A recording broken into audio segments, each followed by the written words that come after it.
삼소보다 더 좋은 것은 없을까요? 삼소보다 더 좋은 것은 없을까요? 라는 제목을 가지고 말씀을 전하도록 하겠습니다. 삼소? 그거 얘기하는 거 아니야? 맞아요, 그거예요. 네. 그걸 뭔지 알려드릴게요. 치킨과 맥주를 아울러 이르는 말 무엇입니까? 치맥입니다. 한국 사람은요, 치맥이면요 완전 환장을 합니다. 그 교환학생으로 여기 있다가 한국으로 갔는데요. 뭐가 제일 맛있었니?라고 물어봤더니 치맥이었다고 얘기를 하더라고요. 치맥이요. 이게 뭐 젊은이들뿐만 아니라 한국인의 입맛을 사로잡는 조합이라고 말합니다. 그런데 저번 주에 제가 처음 알았습니다. 책을 읽으면서 처음 알았습니다. 치맥만큼이나마 한국인의 이 입맛을 사로잡은 조합, 바로 삼소입니다. 이 삼소라는 단어를 제가 새롭게 알게 됐어요. 참 몰라도 너무 모른다. 목사가 돼갖고 너무 모른다. 세상을 모른다. 제가 그랬어요. 삼소가 뭐냐면 삼겹살의 소주라는 뜻입니다. 예. 한국에요, 이 삼겹살 집이 되게 식당이 많은데요. 왜 그러냐면 한국 사람들이 제일 좋아하기 때문에 그래요. 그러니까 한국의 그 많은 자영업자들이 가장 만만하게 식당을 차릴 수 있는 그 메뉴 중에 하나가 치킨보다 더 쉬운 게 뭐냐? 바로 삼소라고 말합니다. 제가 이 단어를 어떻게 알았냐면요. 안도현 시인의 쓴 그 딱 두 줄짜리 그 시를 책에서 읽었습니다. 딱 두 줄이에요. 근데 그 단 두 줄짜리의 그 짧은 시를 읽으면서 와, 삶이 얼마나 고달팠으면, 다시 말해서 인생이 얼마나 씁쓸했으면 이 단 두 줄짜리 시가 그리도 많은 사람들을 울렸을까라는 생각이 단번에 들 정도로 이 딱 두 줄짜리의 그 시가요 엄청나게 저에게 강하게 느껴져 왔습니다. 제가 한번 읽어드릴게요. 한번 들어보세요. 제목, 퇴근길. 삼겹살에 소주 한 잔이 없다면, 이것마저 없다면, 이거예요. 그래, 이거 진짜 공감된다. 그러신 분들 계실 거예요. 이것마저 없다면. 근데 미국에 오니까 없네요. 집에서 해 먹어야 되니까요. 근데 이 시에서요, 퇴근길, 삼겹살에 소주 한 잔이 없다면 이게 중요한 게 아니라 두 번째 줄 이 문장이 중요하다라는 거예요. 이것마저 없다면. 이게 무슨 말입니까? 삶의 희망이라고는 이 삼겹살에 이 소주, 그러니까 삼소였기에 이 삼소 없이 어떻게 이 험한 세상, 이 세상을 어떻게 버텨낼 수 있냐고요. 이 소주가 없으면 어떻게 버텨낼 수 있냐고요. 이러한 안타까운 탄식과 원망이 이 단 두 줄짜리의 이 시를 통해서 저는 강하게 느껴졌다는 겁니다. 네이버 블로그 아시죠? 그 네이버 블로그에다가 막 이렇게 글을 쓰지 않습니까? 그런데 거기에 대협군이라는 분이 계십니다. 뭐 찾아보라고 제가 말씀드리는 건 아닙니다. 근데 우연찮게 제가 그 글을 보게 됐는데 이 대협군이요, 이름이 대협군이 아니라 그냥 아이디가 대협군입니다.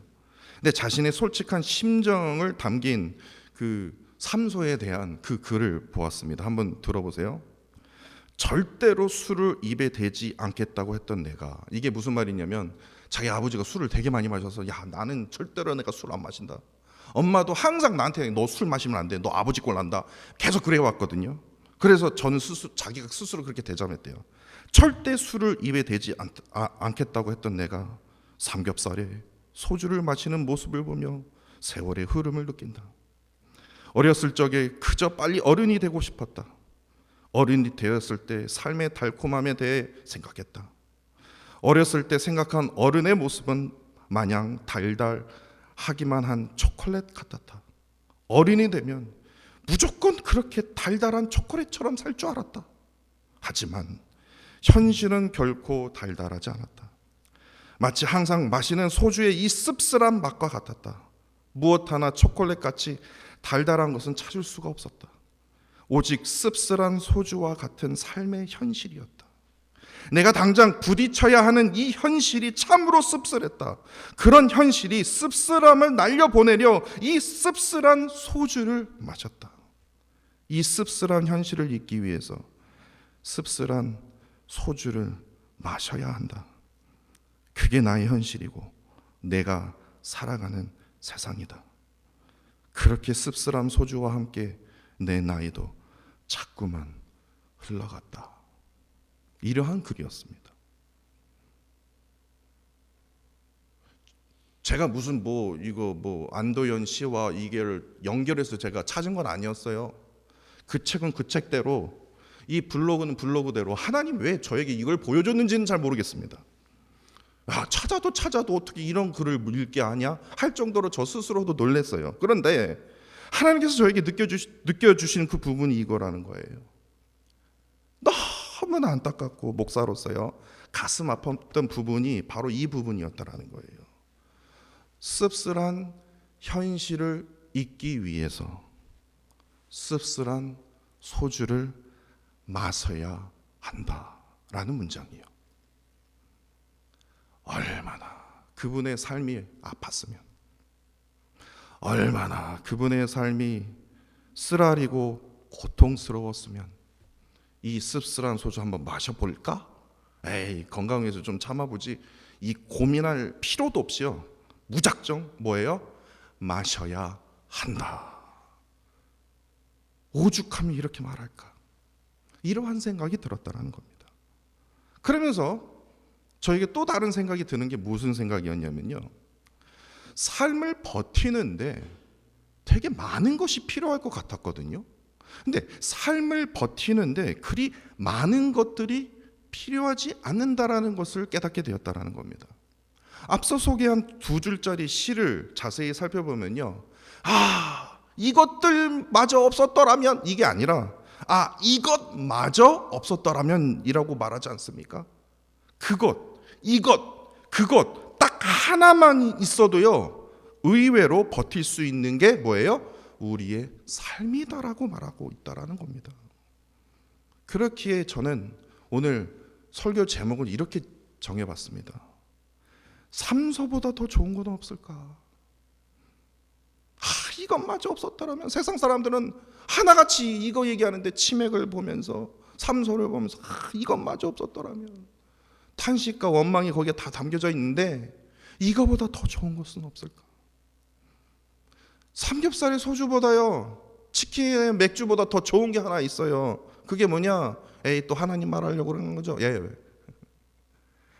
하나님 말하기 이전에 나를 진심으로 사랑해주는 한 사람만 있다면 치맥을 먹어도 삼소를 먹어도 기뻐하지 않을까요? 나를 진심으로 이해해주고 들어주고 위로해주는 단 한 사람이요, 그냥 이것들마저가 아니라 이것마저 한 사람이요, 그냥 딱 많은 거 필요 없어요. 하나님 단 한 사람이에요. 이를 통해서 내가 희망을 얻고 소망이 느껴진다면 내가 버틸 수 있는 게 뭡니까? 내가 살아가는 삶이라는 겁니다. 오늘 본문 말씀을 보면서 저는 그걸 깨달았어요. 삶을 버티기 위해서 가장 필요한 그 한 사람이 누구인지를요.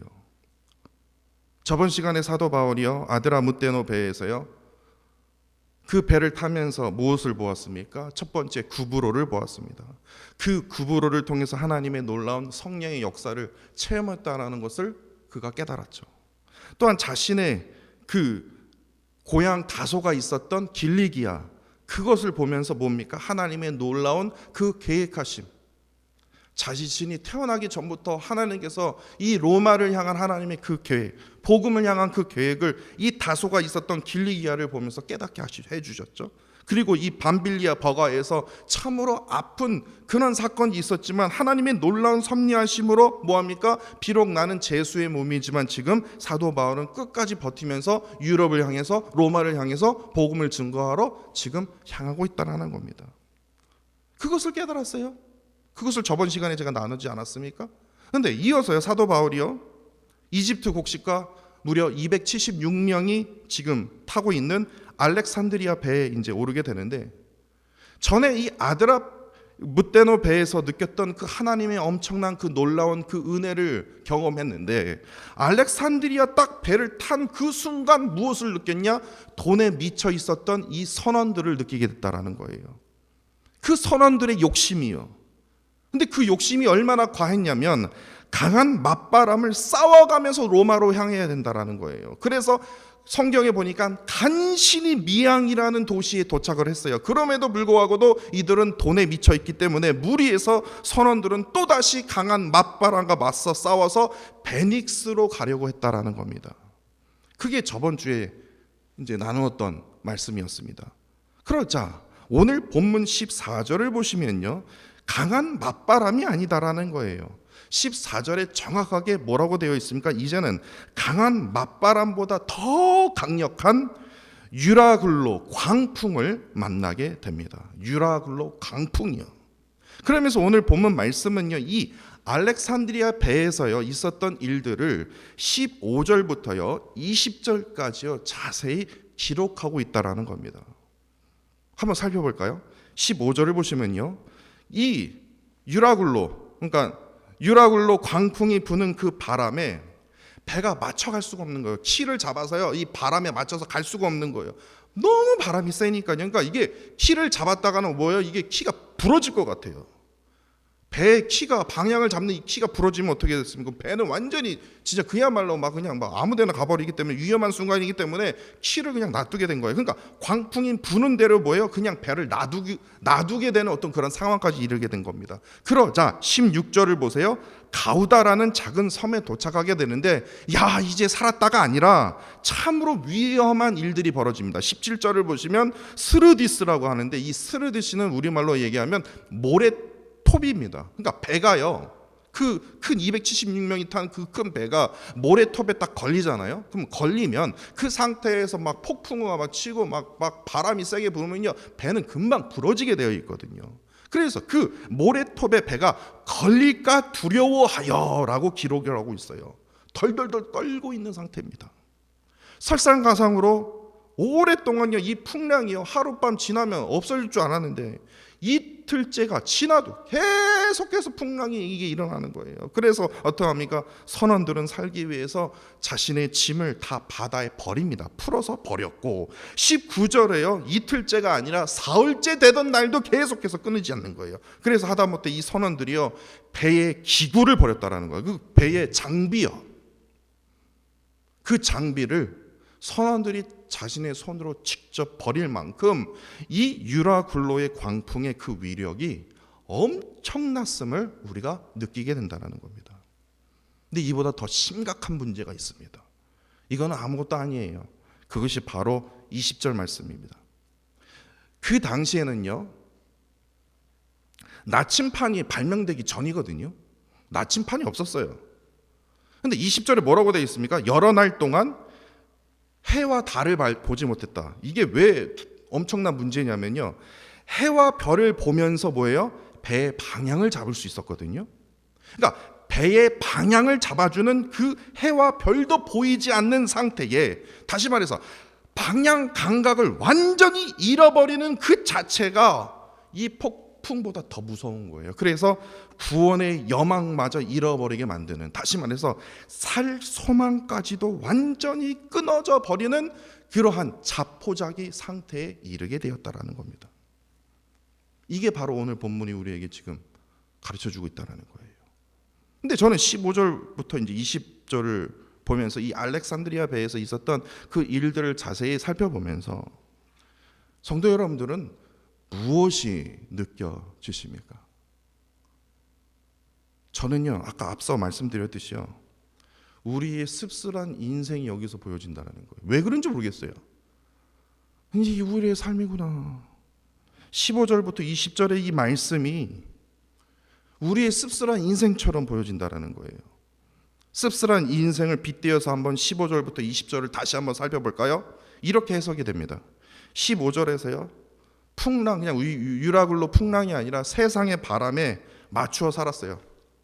누가 뭐 학원 가면 나도 학원 가고, 누가 뭘 사면 나도 사고, 누가 차 이렇게 하면 나도 사고, 집 사면 나도 이렇게 사고, 아무개 집사, 저 큰 집사인데 나도 사고, 목표에 따라서 막 샀어요.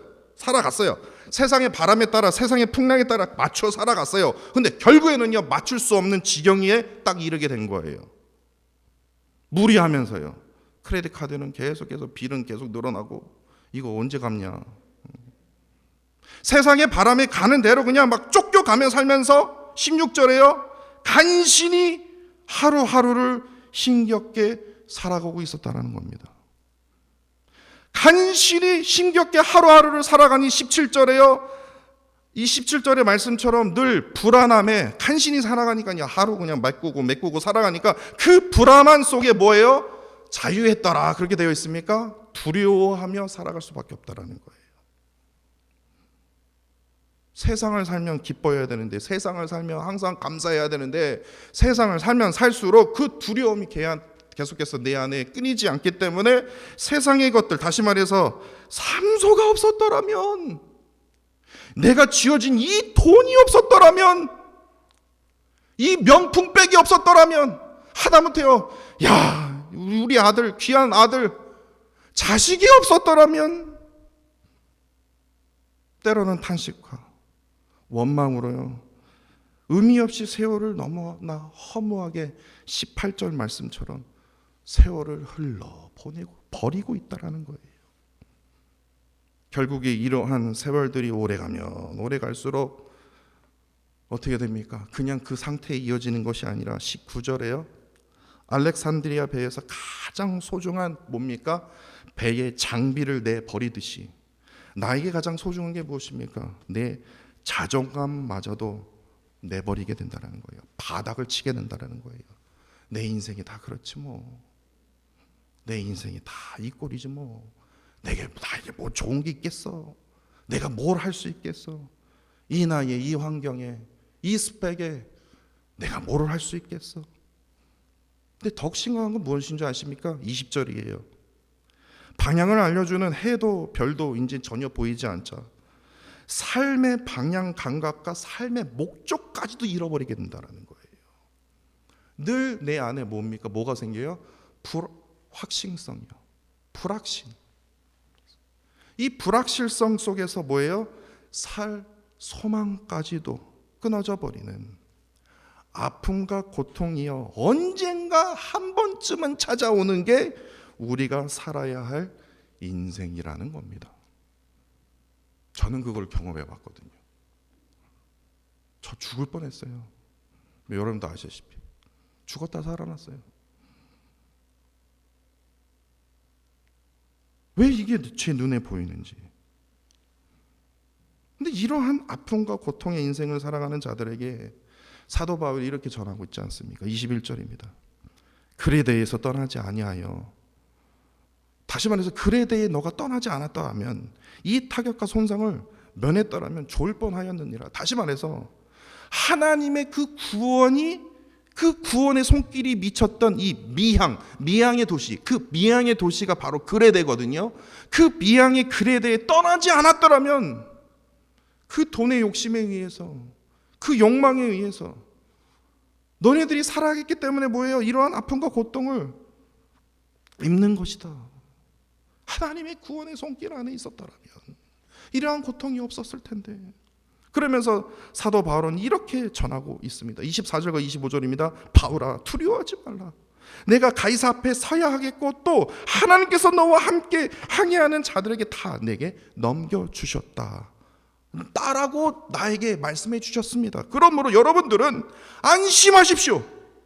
나는 내게 말씀하신 그대로 되리라고 하나님을 믿습니다. 하나님을 믿노라. 바로 여기서 사도 바울이 전한 이 고백 속에서 참으로 중요한 것을 우리가 깨닫게 된다는 거예요.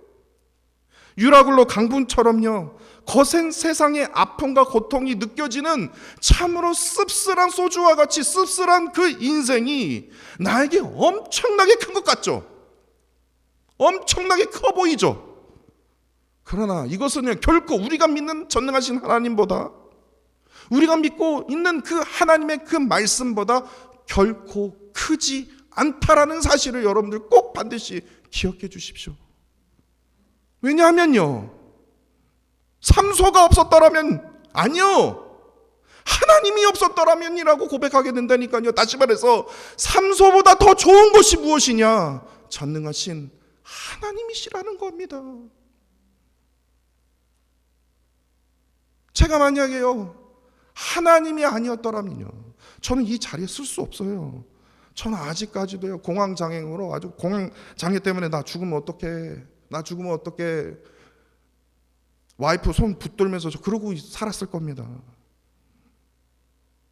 공황장애보다 더 큰 하나님이라니까요. 하나님이요, 그것을 다 치료해 주셨어요. 하나님만이 나를 진심으로 사랑해 주신다라는 겁니다. 하나님만이요, 나를 진심으로 이해해 주시고 위로해 주신다라는 사실이에요. 이러한 하나님을 사도 바울이 이미 체험했고, 또한 이로부터 참된 희망과 소망이 느껴졌기 때문에 다른 사람들은 다 유라굴로 광풍을 보면서 덜덜덜 떨고 있었지만, 오직 사도 바울만이 담대하게 이들에게 나는 하나님을 믿노라 라고 담대히 고백할 수 있었다라는 겁니다. 한 달이 넘었습니다. 한 달째 내내 내 머릿속에 계속해서 맴돌고 있었던 그 한 문장이 있었습니다. 그 문장이 무엇이었냐면요, 지금 내 눈에 보이는 이 세상이 복잡한가, 아니면 내 머릿속이 복잡한가, 이거예요.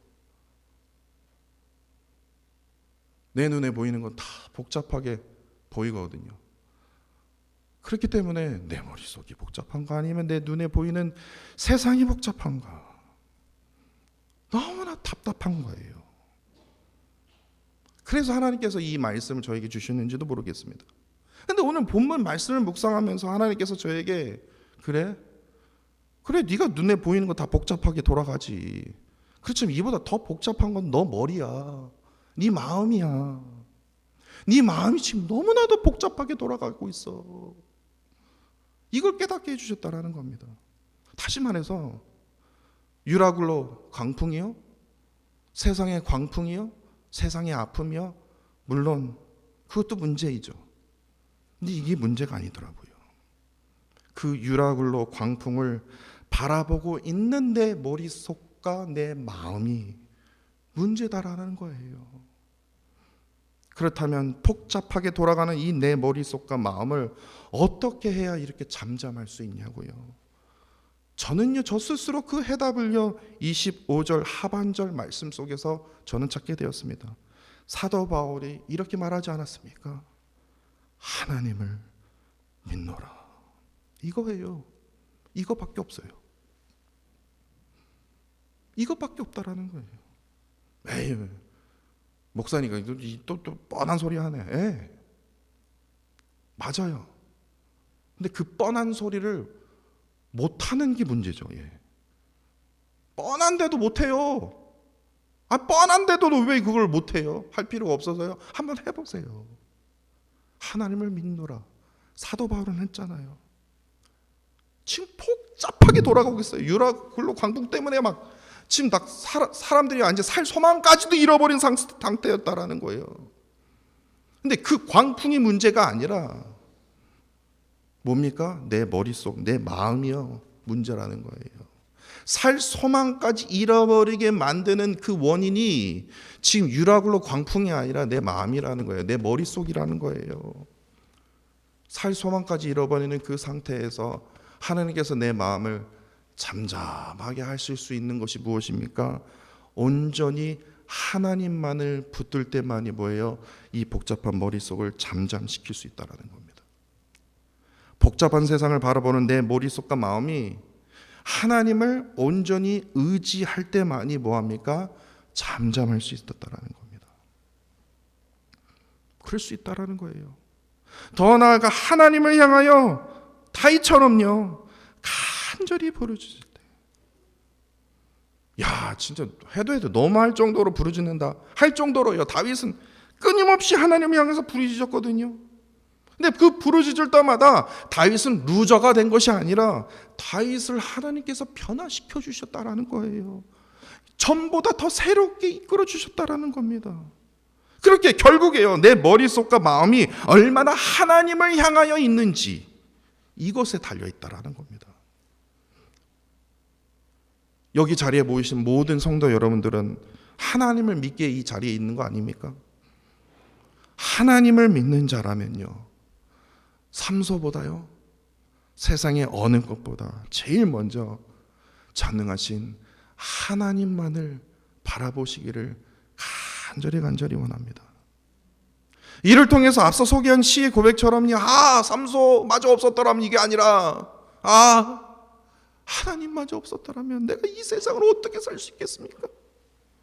이렇게 고백하는 놀라운 은혜를 누리기를 간절히 원합니다. 우리가 앞서 불렀던 찬양의 고백처럼요, 주의 손입니다. 주의 손이 나를 붙들면 흔들리고 소주처럼 씁쓸한 이 인생을요, 나를 새롭게 하여 주신다는 거예요. 주의 손이 나에게 임하면요, 나를 어떻게 합니까? 고쳐주시면서 복잡하고 상한 마음을 회복시켜 주신다는 겁니다. 지금 유라 굴로 강풍처럼 거센 세상의 아픔과 고통이 나에게 지금 찾아오고 있습니까? 주 안에서 오늘 본문의 사울처럼요, 담대함으로 이렇게 고백하십시오. 나는 하나님을 믿노라. 나는 하나님을 믿노라. 이러한 고백으로 담대함으로 승리하는 저와 사랑하는 성도 여러분들이 되시기를 간절히 원합니다.